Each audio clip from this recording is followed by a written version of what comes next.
When I took the photo, there was no one there. I've always been fascinated by history, especially the Civil War. So when my friends suggested a weekend trip to Gettysburg, I was all in. The idea of walking the same fields where thousands fought and died felt surreal.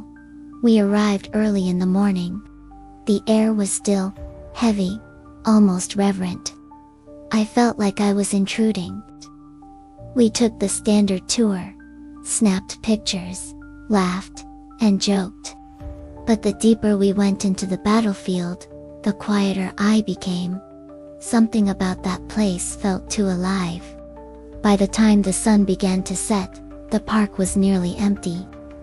I wandered toward the old wheat field, where the fighting had been some of the bloodiest. My phone was at 15%, but I couldn't resist taking one last picture before we left. I pointed the camera across the field and clicked. When I looked down at the screen, I froze. There was a man standing in the photo. His uniform looked worn, covered in dirt. I spun around. The field was empty. The light faded fast, and a sudden gust of cold wind passed through me. I called out, but only my voice answered back. We left soon after, but I couldn't stop thinking about that photo. Back at the hotel, I opened it again. The man was still there, clearer now under the room's light. His face was pale, his eyes distant, and I could see right through him. I showed my friends. They laughed at first, saying it had to be a shadow or lens flare. But when I zoomed in, we all went silent. His uniform matched the 20th Maine Infantry, the same regiment that fought at that exact spot 160 years ago. That night, I barely slept.